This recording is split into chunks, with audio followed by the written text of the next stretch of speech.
Sir இந்த பக்கம் வந்துருங்க சார். கொஞ்சம்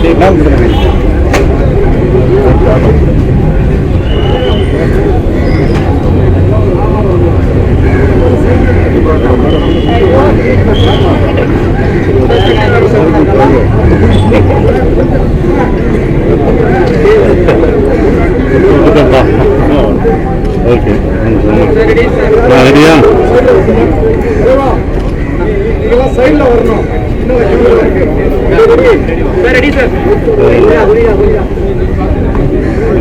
எல்லோருக்கும் வணக்கம். லண்டன் ப்ரெஸ் ஷோ நீங்கள் பார்த்தீங்க. உங்களுக்கு பாராட்டு வந்து எங்களுக்கு ரொம்ப சந்தோஷம். நான் இந்த படத்தில் நடித்ததுலாம் சொல்லிகிட்டே இருந்திருக்கோம், அந்த கேரக்டராக மாறி இருக்கும் அப்படின்லாம் சொன்னோம். எனக்கு இது புது அனுபவமாக இருந்தது. இந்த படம் என்னை பொறுத்த வரைக்கும் நான் அப்போ சொல்கிறது தான், இது வந்து ஒரு பதிவாக நான் பார்க்குறேன். அது இயக்குனர் சரவணன் என்ன நடக்குமோ அது அப்படியே தான், எதையும் மிகைப்படுத்தாமல் அப்படியே இந்த கதையை அப்படியே கொண்டு வந்தது தான் இது. எல்லாம் கேட்ட மாதிரி எப்படி திருப்படிப்பீங்க கிளைமேக்ஸில் தான் இந்த இதே சொல்கிற ஒரு விஷயம். ஸோ எனக்கு இப்படி ஒரு கேரக்டர் எனக்கு கொடுத்ததுக்கு நான் என்னுடைய இயக்குனருக்கு நன்றியை தெரிவிச்சுக்கிறேன். ஜிப்ரானோட மியூசிக் எனக்கு ரொம்ப அதை நாங்கள் எடுத்ததோட ரொம்ப அற்புதமாக சிறப்பாக பண்ணியிருக்காரு. கட்டருந்து அவரெல்லாம் இன்னும் வெளியில் வந்து வெளுத்துருவாங்க கொடுக்க எனக்கே வெறுப்பாக தான் இருக்கும். அப்படி அருமையாக நடிச்சிருந்தேன். அவருக்கும் இது பண்ணியிருக்கோம் ஸ்ரீதி. ஸோ எங்களுக்கெல்லாம் இந்த படம் வந்து சரவணன் ஒரு அருமையான படத்தை எங்களுக்கு கொடுத்துருக்காரு. நாங்கள் அந்த கேரக்டராக அதில் வாழ்ந்திருக்கோம், அதில் இருந்திருக்கோன்றது எங்களுக்கு சந்தோஷமான ஒரு விஷயம். இப்போ ஹீரோயின் பேசுவாங்க, கடைசி டைரக்டர் பேசுவாங்க. எந்த கேள்வினாலும் அவர்கிட்ட நீங்கள் கேட்கலாம். எல்லாருக்கும் வணக்கம். ஸோ எல்லோரும் நந்தன் படம் பார்த்துட்டு வந்திருக்கீங்க. நல்ல படங்களில் நீங்கள் எப்பவுமே மக்களுக்கு எடுத்துகிட்டு போயிருக்கீங்க. இந்த படத்தை நீங்கள் மக்களுக்கு எடுத்துகிட்டு போகணும். அண்ட் இதுக்கு வாய்ப்பளித்த சசிகுமார் சாருக்கும் டேரக்டர் சாருக்கும் ரொம்ப தேங்க்யூ. சார் அவர் கடைசி இப்போ எல்லாம் படம் பார்த்துட்டு ஒரு எக்ஸாம் ரிசல்ட் மாதிரி தான் வெயிட் பண்ணிட்டு இருந்தோம். பட் எக்ஸாக்டாக நாங்கள் நினச்ச இடத்துல நினச்ச மாதிரி ரியாக்ஷன்ஸ் வருது. அதுக்கு இதுதான் நன்றி சொல்லணும். ஆனால் இந்த படம் நீங்கள் இப்போ எடுத்துகிட்டு போய் எல்லாருக்கிட்டையும் சொல்லணும், அது எனக்கு ரொம்ப முக்கியம். And thanks. அண்ட் சரவணனுக்கு கண்டிப்பாக அவரோட நம்பிக்கையை வந்து எனக்கு சில இடத்துல ரொம்ப ஃப்ரீயாக மியூசிக் இப்படிலாம் இருக்கேன் அப்படின்னு ஃப்ரீயாக விட்டார். அதுக்கு நான் ரொம்ப ரொம்ப thanks to him. And Sasi sir, thank you lot sir. Okay, ரொம்ப ஹாப்பியாக இருக்குது. ஓகே, உங்கள் கையில் தான் இருக்குது. இப்போ நெக்ஸ்ட்டு ரெஸ்ட் பண்ணுங்கள். தேங்க்யூ. எல்லாருக்கும் வணக்கம். உண்மையிலேயே ஒரு நல்ல விஷயத்துக்கு நம்ம வந்து உள்ளே வந்திருக்கோம் அப்படின்னு ஒரு சந்தோஷமாக இருக்குது. இந்த படத்தை ஒரு வாழ்வியலாக மக்களுக்கு கனெக்ட் ஆகிற மாதிரி எடுத்திருக்காங்க. நிறைய இடத்துல நடந்துகிட்டு இருக்கு. என்னுடைய வழி இது நான் பார்த்துருக்கேன்னு சார் சொன்னாங்க. நிறைய தடவை ஷூட்டிங்ஸ் வரல, எப்போ தான் தெரிஞ்சு இந்த விஷயங்கள்லாம் நடந்துகிட்டு இருக்கு அப்படின்னு. உண்மையிலேயே நல்ல விஷயத்த பதிவு பண்ணியிருக்காங்க. நீங்கள் தான் கொண்டு போய் சேர்க்கணும். இந்த படத்தில் எனக்கு வாய்ப்பு கிடைச்சதுக்கு வந்து கிராசனம் சார் வந்து எனக்கு ரொம்ப ஒரு பெரிய வாய்ப்பை கொடுத்துருக்காங்க. சசிகுமார் சார், அவருக்கு ஒரு நன்றி தெரிவிச்சுக்கிறேன். கண்டிப்பாக நல்ல படத்தை எப்பவுமே நீங்கள் ஆதரிப்பீங்க. இந்த படத்தை ஆதரிக்க வைக்கணும், கொண்டு போய் நீங்கள் சேர்க்கணும். அதை மட்டும் நான் கேட்டுக்கிறேன். ரொம்ப நன்றி, சந்தோஷம். எல்லாருக்கும் வணக்கம். நேரம் ஒதுக்கி பார்க்க பத்திரிகையாளர்களுக்கு பேருக்கு வணக்கம். நான் வந்து சினிமாவை பெரிய ஊடகமாக தான் பார்க்குறேன். வலிமையான ஊடகமாக, பெரிய ஊடகமாக பார்க்குறேன். அதனால தான் என் மனசில் பட்ட பல காலமாக என்னை துரத்தின ஒரு விஷயத்தை படமாக்கியிருக்கேன். அது எந்த இடத்துலையும் பிரச்சாரமாகவோ பரப்புரையாகவோ இல்லாத மாதிரி ஒரு கதைக்களமாக, கதையாக அதை உருவகம் பண்ணி அதில் சசிகுமார் மாதிரியான ஆட்களை கொண்டு வந்து உங்களுக்கு பிடிச்ச ஒரு ஜனரஞ்சக படைப்பாக தான் கொடுத்துருக்கேன். ஆனால் அதே நேரம் ஒரு கொண்டாட்டமான கலகலப்பான வாழ்வியல் படமாக இருந்தால் கூட இது உணர்த்துகிற வழி ரொம்ப பெரிய வழியாக இருக்கும். இதில் நான் பல பேருடைய வாழ்க்கையை ஒரு கேரக்டரில் கொண்டு வந்திருக்கேன். அதை வந்து நீங்கள் அத்தனை பேரும் உணர்ந்து, நான் எந்த இடத்துல கைத்தட்டுங்கன்னு நினச்சிங்களோ அந்த இடத்துல நீங்கள் கைத்தட்டுனீங்க, எந்த இடத்துல நீங்கள் கண் கழுவுங்கன்னு நினச்சிங்களோ அந்த இடத்துல கண் கலங்குனீங்க. அதுதான் ஒரு படைப்பாளர் தன்னுடைய படைப்பை சரியாக எடுத்திருக்காங்கிறதுக்கான சாட்சி. இதுக்கு மிகப்பெரிய உதவியாக தன்னையே ஒப்படைச்ச சசிகுமார் சாருக்கு நான் எந்த வார்த்தையில் நன்றி சொன்னாலும் ஈடாகாது. ஏன்னா அவர் இந்த படத்துக்காக ஒரு நடிகனாக மட்டும் இல்லை, எங்கள் குழுவை சேர்ந்த ஒருத்தராகவே அவர் மாறி அவ்வளவு கஷ்டப்பட்டார், அவ்வளோ அர்ப்பணிப்பாக நடந்துக்கிட்டாரு. எந்த வார்த்தையில் நன்றி சொன்னாலும் ஈடாகாது. முக்கிய பாத்திரமாக நடித்த உறுதி பெரியசாமி, பாலாஜி சிக்கல் சார் உள்ளிட்ட எல்லாருக்கும் நம்ம நன்றி சொல்லிக்கிறேன். ஸ்டாலின் உள்ளிட்டவங்களுக்கு நன்றி சொல்லிக்கிறேன். இந்த படத்தை இந்த அளவுக்கு மாற்றினது ஜிப்ரான் சாரோட மியூசிக் தான். நான் ஆரம்பத்துலேருந்தே சொல்லிட்டு இருக்கேன், நான் எடுத்த படத்தை எனக்கே அவ்வளோ வியப்பாக காட்டினவர். இப்படிப்பட்ட ஒரு கூட்டு உழைப்பில் குறிப்பாக என்னுடைய இணை இயக்குனர் குரு உள்ளிட்டவங்க, ஒளிப்பதிவாளர் சரண் உள்ளிட்டவங்களோட கூட்டு முயற்சியில் இந்த படம் உங்கள் எல்லாருக்கும் பிடிச்ச படமாக வந்திருக்குன்னு நான் நம்புகிறேன். இது உணர்த்துற வழியை, இது உணர்த்துற பிரச்சனையை நீங்கள் எல்லாரும் கடைக்கோடி மக்கள் வரைக்கும் கொண்டு போய் சேர்ப்பீங்கிற நம்பிக்கை எனக்கு பெருசாக இருக்குது. ரொம்ப நன்றி. ஆனால் இதில் ஒரு ஷார்ட்டில் வந்து பார்த்தீங்கன்னா நந்தன் வந்து உள்ளே உட்காருறது, உட்காரும் போது பேக் வந்து முதல்ல ஒரு ஸ்டாலின் ஒரு ஃபோட்டோ இருக்கும். நீங்கள் இப்போ கரண்ட்டில் நடந்துட்டு இருக்குன்னு சொல்ல வரீங்களா, இல்லை இது முடிஞ்சிருச்சு இப்போ நல்லாச்சு கொடுத்துட்டு சொல்ல வரீங்களா? அப்படிலாம் இல்லை. பின்னால் உள்ள தேதி பார்த்தீங்கன்னா கூட தெரியும், 24வது வருஷம் அவங்க காமிச்சிருக்கேன். அப்போ இந்த வருஷம் ஒரு வீடியோ ஆஃபீஸை காட்டணும்னா இந்த வருஷத்தில் யார் முதலமைச்சர் இருக்காங்களோ அவங்களோட ஃபோட்டோ தான் காட்ட முடியும். இந்த வருஷத்தில் வேறு யார் இருந்தாலும் அவங்களுடைய ஃபோட்டோ தான் வந்திருக்கும். அதனால் ஸ்டாலின் சார் ஃபோட்டோ காட்டினதுக்கு உள்ளர்த்தம்னு ஒன்று கிடையாது. இப்போவும் நடக்குதுங்கிறது தான் நான் கடைசியில் பல பிரச்சனை பேசுறது நான் காமிச்சேன். என்னங்க, எல்லா ஆட்சியிலும் நடக்கிறது தான் பிரச்சனையா இருக்கு. இந்த ஆட்சி இல்லை, எல்லா ஆட்சியிலும் காலகாலமாக நடந்துகிட்டே இருக்குங்கிற ஆதங்கத்தில் தான் அந்த படமே பண்ண முடிவு எடுக்கும். அதாவது பர்டிகுலராக இந்த ஆட்சி அந்த ஆட்சி சுட்டி காட்டுறது இல்லை. எந்த ஆட்சி வந்தாலும் எந்த மாற்றமும் வரல, எல்லா ஆட்சியிலையும் இந்த அவலம் தொடருங்கிறது தாங்க முடியாத வேதனை. எந்த ஆட்சி வந்தாலும் தொடருதுன்னு சொன்னீங்க, அதனால தான் சீமானை கூப்பிட்டு கெஸ்ட்டாக வர வச்சிருக்கீங்களா? அடுத்தது நீங்கள் வந்து சரியாக செய்வீங்கன்னு அப்படி.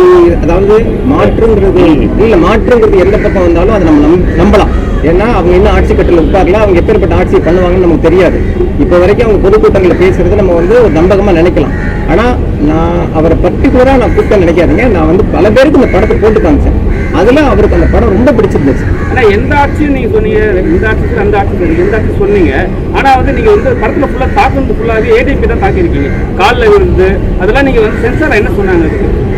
இல்லைங்க, காலில் நக்கிங் போகிற விஷயம்லாம் போட்டுருக்கீங்க. அது நீங்கள் ஒரு பத்திரிகையாக பார்த்துருப்பீங்க. ஆனால் வந்து நம்ம ஒரு படத்தில் எடுக்கும்போது பண்ணலாமா? இல்லை, திமுகவுக்கு எதிராக இதில் இல்லை, எதுவும் சீன் இல்லைங்கிறீங்களா? இல்லை, அதிமுகவுக்கு எதிராக சீன் இருக்குங்கிறீங்க. நான் கேட்குற கேட்குறேன், திமுகவுக்கு எதிராக இல்லை காசு இருக்கா இல்லையா? நீங்கள் நாசுக்கான ஒரு நாசுக்கான பொலேர்னு சொல்லியிருக்கேங்க. திமுகவுக்கு எதிராக நான் பொலேர்னு சொல்லியிருக்கேன். ஒரு கட்சி இல்லை, நீங்க பாக்கலாம், நாம் தமிழர் சீமானையும் நான் பின்னடிக்க தான் செஞ்சிருக்கேன். அதனால பொத்தம்பதுவான இதாக நான் பண்ணல. அதாவது இப்போ விஜய் சார் சம்பந்தப்பட்ட வசனம் ஒன்று வருது படத்துல அப்படின்னா, இப்பேற்பட்ட அவலங்கள் நடக்கிறப்ப ஒரு பையன் என்ன பண்றான், ஆன்லைன் சீட்டாட்டத்தில் இருக்கான். இன்னொரு பையன் என்ன கேட்கறான்னா, விஜய் சார் அரசியலுக்கு வந்தா என்ன பண்ணுவாங்க, தொடையை தட்டி செல்போனை ரசிச்சு கேட்டுட்டு இருக்கான். அப்படிங்கிற விஷயங்களை தான் உணர்த்துறேன் சார். இது வந்து ஒரு பொலிட்டிக்கல் சட்டையரா ஒரு சர்ச்சையை உருவாக்கணும், இவங்களை காயப்படுத்தணும், அவங்களை அவமானப்படுத்தணுங்கிற நோக்கம் சத்தியமா எனக்கு கிடையாது.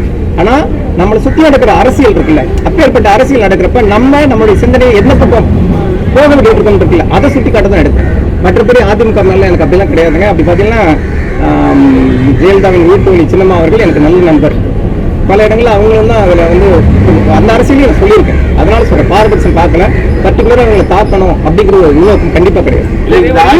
கதை சொல்லும் போது சார், ஒரு பெரிய ஹீரோ, அவர் வந்து ஒரு நிர்வாணமா ஒரு விஷயம் நீங்க சொல்லியிருப்பீங்க, அவர் எப்படி ஒத்துக்கினாரு? இல்லை, நான் அவருக்கு ஒத்துக்கல தான் ஃபர்ஸ்ட்ல. இது இதுக்கு இல்லை, அவர் வந்து அழுக்கான ட்ரெஸ் போட ஒத்துக்கல. நான் தான் பிரசிடென்ட் ஆயிட்டேன்ல, பிரசிடென்ட் ஆகிறதுக்கு முன்னால வரைக்கும் ஓகே, பிரசிடென்ட் ஆனதுக்கு அப்புறம் எனக்கு எதுக்கு அழுக்கு சட்டை கொடுக்குற அப்படின்லாம் கேட்டார். அப்பதான் பல பிரசிடென்ட்களை நான் அவர் காமிச்சேன். அதாவது ஷூட்டிங் ஸ்பாட்டுக்கு வந்த பிரசிடென்ட்லாம் பாருங்க சார், அந்த நிற்கிறார் பாருங்க அந்த கார்னர்ல, பரவாயில்ல நானும் அழுக்கு சட்டை கொடுத்துருக்கேன். அந்த மக்கள் அவருக்கு இன்னும் சட்டையே கொடுக்கல, சட்டையே போடாம ஒரு பிரசிடென்ட் நின்றுட்டு இருந்தார், ஒரு தலித் பிரசிடென்ட். அதை நான் காமிச்ச ஸ்பாட்ல சாருக்கு. அந்த மாதிரி ஒவ்வொருத்தர் அடங்கு துயரங்களையும், ஒவ்வொரு பிரச்சனைகளுக்கு ஏற்பட்ட பிரச்சனைகளையும், இந்த மாதிரி ஆதிக்க வெறியில உள்ளவங்க என்னெல்லாம் செய்யறாங்கிறதையும் ஷூட்டிங் முடிய அவர் சொல்லிட்டே இருப்பேன். அவர் மனசுக்குள்ள நான் கடத்தினா தான் அவருடைய உடல் வெளிப்பாடை நான் கொண்டு வர முடியும். அப்படி இருக்கிறப்போ அந்த நிர்வாண காட்சிக்கு அவர் ஒத்துக்கிட்டார். நிர்வாண காட்சிக்கு ஒத்துக்கிட்டா நீங்க சொன்னீங்க, ஒரு கழிவறையில பிடிச்சு தள்ளுவாங்க, அது உண்மையான கழிவறை, பொதுமக்கள் பயன்படுத்துற கழிவறை. அந்த கழிவறையில பிடிச்சு தரப்ப செட்டு போட்டதெல்லாம் எதுவுமே கிடையாது. இந்த மக்கள் இந்த பிரச்சனை அனுபவிக்கலாம்னு சொல்லிட்டேன். அதே பாத்ரூமே என்ன பிடிச்சு தள்ளட்டும் அப்படிங்கிற அளவுக்கு ஒரு குழப்பம் மாறி இருந்தார் சார். ஒரே ஒன்றுதான், ஒரு சமூகத்தை தூக்கி பிடிக்க மற்ற சமூகங்களை மட்டம் தட்டான்னு உங்களால் படம் எடுக்க முடியாது சார். எங்க மட்டம் தட்டி இருக்கு, எந்த இடத்துல மட்டம் தட்டி சமூகம் நீங்க சொல்லல. ஆனா வந்து ஒரு சமூகத்தை தூக்கி பிடிக்கிறீங்க, மற்ற சமூகங்களை தூக்கி பிடிக்கிற சமூகம்னு சொல்லாமலே எங்க தூக்கி பிடிக்கிறேன். ஒரு சமூகத்தை தூக்கி பிடிக்கிறீங்க, எங்க தூக்கி பிடிக்கிறீங்க?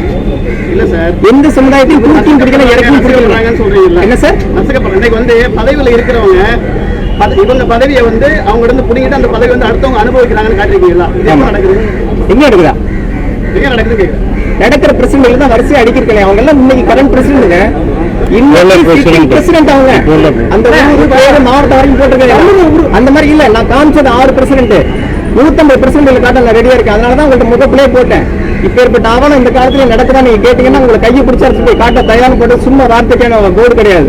இல்ல சார், படங்களுக்காக பல பேர் இப்படி பண்றாங்க. என்னங்க, யாரையா ஒருத்தவங்க மட்டம் தட்டிட்டு யாரையா ஒருத்தர் தூக்கி பிடிச்ச படம் பண்றாங்க. சரி, நிறைய படங்கள் ஒரு 5 வருஷ காலமா அப்படிதான் வருது. அந்த வரிசையில தயவு பண்ணி கட்டமைக்காதீங்க நான் கேட்டுக்கிறேன். நிச்சயமா அது மாதிரி தாக்கத்தை ஏற்படுத்துற மாதிரி தான் இருக்கு. நிச்சயமா கிடையாதுங்க. அப்படி ஒரு உள்ளத்தம் நீங்க கற்பிச்சீங்கன்னா அதுக்கு நான் என்ன பதில் சொல்லணும்னு தெரியும். ஒரு சீன்ல வந்து ஒரு சுதந்திரத்துக்கு கொடியை ஏற்றதுக்காக பிளாக் ஏற்றுங்க போய் நிற்பாரு. அது உண்மையா போன இதுல நடந்தது, இண்டிபெண்டன்ஸ் நடந்தது, இந்த ஆட்சியிலே நடந்துட்டு இருந்துச்சு. அதுல இன்னொரு அவலம் இருந்தது, அதையே சுட்டி காட்டல. என்ன அவலம்? டாஸ்மாக் உடைய வருமானம் அதிகமா வந்ததுனால அவங்களுக்கு அவார்டு கொடுத்தாங்களே, அதே சுதந்திரம் இல்ல. அப்படி சொல்லணும்னா நிறைய பிரச்சனை சொல்லலாங்க. நான் அதாவது குறிப்பிட்ட ஒரு விஷயத்த சமுதாயம் படங்கள் நிறைய வந்திருக்கு. சமுதாய உயர்வு குறித்து நிறைய படங்கள் வந்திருக்கு. ஆனா அதிகாரத்தில் இருக்கக்கூடியவோ அங்க அடக்கப்படுறாங்கன்றது ஒரு ஒரு கிட்டியான ஒரு விஷயத்தை நீங்க கையில் எடுத்து பண்ணிருக்கீங்க. எப்படி தோணுச்சு? நான் என்ன சொன்னா, ஒரு இடஒதுக்கீடுங்கிறது எதுக்குங்க? இந்த மாதிரியான பிரச்சனைகள் இருக்கு. இந்த மாதிரி பிரச்சனைகள் ஒரு சமுதாயத்தை விடுவிக்கணும், மேல கொண்டு வரணும் எண்ணத்துல ஒரு ரிசர்வேஷன் கொடுக்குறாங்க. ஆனா அப்படி கொடுத்தா கூட அந்த இடஒதுக்கீடு கூட இங்க போலியாக்கப்பட்டிருக்கு. அதிகாரத்துக்கு வந்து நம்ம மிதிக்கப்படுறோம் அப்படிங்கிறதுனா அது அந்த இடஒதுக்கீடு அரசியலையே கேவலப்படுத்துற மாதிரி, பேருக்காக இயங்குற மாதிரி, அதை சுட்டி காட்டுறது. மற்றபடி ஜாதி அரசியலை கொண்டு வரவே கிடையாதுங்க. ஒரு இடஒதுக்கீடுங்கிறது ஒரு பஞ்சாயத்து சட்டத்தில் எப்பேற்பட்ட முக்கியமான ஒரு விஷயம், ஒருத்தனை கைதுக்கி ஒரு விஷயம். ஆனா அது பேரளவுக்கு மட்டும் இருக்கு. இத்தனை வருஷ காலத்துல அது எந்த முன்னேற்றத்தையும் கொடுக்கல அப்படின்னா அது நிச்சயமா இவ்வளவு பெரிய பரப்புரை சொல்ல வேண்டிய விஷயம் நான் நினைக்கிறேன். எதை போல மாற்றங்கள் ஏற்பட்டா இதெல்லாம் மாறும் நினைக்கிறீங்க? என்னங்க, சமுதாயத்தை எதை போல மாற்றங்கள் முதல்ல இல்ல ஆட்சிக்கு வந்தவங்க, ஆட்சிக்கு வந்திருக்கிறவங்க அதுக்கான மாற்றத்தை செய்யணும். இப்ப நான் சொல்றது என்னன்னா, மொத்த தமிழ்நாட்டுல தலித் பஞ்சாயத்து தலைவர்கள் அதிகபட்சம் எவ்வளவு பேர் இருக்க போறாங்க? ஒரு 200 பேர் இருப்பாங்களா? ஒரு மாவட்டத்துக்கு 15 பேர் இருப்பாங்களா? அந்த மாவட்ட ஆட்சியருக்கு ஒரு உத்தரவு போடுங்க. தலித் பஞ்சாயத்து தலைவர்கள்ட்ட மாசம் 2 தடவை பேசுங்கன்னு உத்தரவு போடுங்க. ஒரு நொடியில ஒரு உத்தரவுல மாறப்போற விஷயத்தை ஏன் இவ்வளவு நாள் அதே மாதிரி வச்சிருக்கீங்க? இந்த ஆட்சி இல்லைங்க, எந்த ஆட்சியுமே நான் கேட்கிற கேள்விதான். அப்போ ஒரு கையெழுத்துல ஒரு பேச்சுல ஒரு உத்தரவுல நீங்க வந்து இந்த தலைகீழ் மாற்றத்தை உருவாக்க முடியும். ஆனா பண்ண மாட்டேங்கிறீங்க. ஏன்? அதை நான் படத்துல அவசியமா கேட்கல, நீங்க கேட்கறதுனால நான் பதில் சொல்றேன்.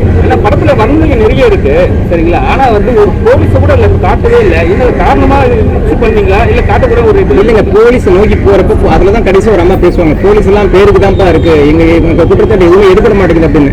நீங்க கிராமப்புற பகுதியில் தயவு பண்ணி போங்க. இன்னைக்கு நகர பகுதியில 1000 ரோந்து வர்ற போலீஸ் கிராம பகுதியில் எங்கிட்ட எட்டி பாக்குறா? எட்டி பாக்குறது கிடையாது. ஒரு வீடியோ கேட்கிறாரு, நீ கம்ப்ளைண்ட் பண்ணு, நான் நடவடிக்கை எடுக்கிறேன்னா அவர் பண்ணல. அப்ப பண்ணனாலுமே நடவடிக்கை எடுக்காதப்போ, பண்ணாதப்ப எந்த போலீஸ் தேடி வரும்? இன்னொன்னு, ஒரு கம்ப்ளைண்ட் பண்ணிட்டு நீங்க அந்த ஊர்ல இருந்துட முடியுமா? போலீஸ் ஸ்டேஷன் போயிட்டு அதுக்கப்புறம் அந்த ஊர்ல நீங்க இருந்துட முடியுமாங்கிறது இருக்கு. இன்னொன்னு, அதனாலதான் சொல்ற தோப்புக்குடியோட வாழ்க்கை, பிற நிலத்தை சார்ந்து வாழ்ற வாழ்க்கைங்கிறது நம்ம மனசுல பட்டதெல்லாம் செய்ய முடியாது. இப்ப நான் துணிஞ்சு வெளில போனா எங்க அப்பா என்னை கையை பிடிச்சி இழுத்துருவார், வீட்டுல உட்காருன்னு சொல்லிடுவார். அதனாலதான் அதுபட்ட காட்சியில நான் வைக்கல. ஊராட்சி மன்ற தலைவருக்கே எப்படின்றீங்க? போன ஆட்சியில் பார்த்தா சபாநாயகர் நிறுத்தம் நடந்ததில்ல தனபால். தனபாலுக்கு அவருடைய ஃபங்க்ஷன் வச்சு அவர் சாப்பாடு போட்டு அவங்க மினிஸ்டர் சாப்பிடல. அதுவும் தனபால் சாருக்கு அந்த மாதிரிலாம் இல்லை. தனபால் சாருக்கு அந்த மாதிரிலாம் கொடுமை நடந்ததுனால தான் அவர் சபாநாயகர் ஆக்கப்பட்டார். அவருக்கு உரிய மரியாதை கொடுக்கணும், ஒரு முதலமைச்சரே அவங்களை பார்த்தாலும் கும்பிடணும் அப்படிங்கிறதுக்காண்டி தனபால் சாரை சபாநாயகர் ஆக்கினாங்க. நன்றி, எல்லாருக்கும் நன்றி.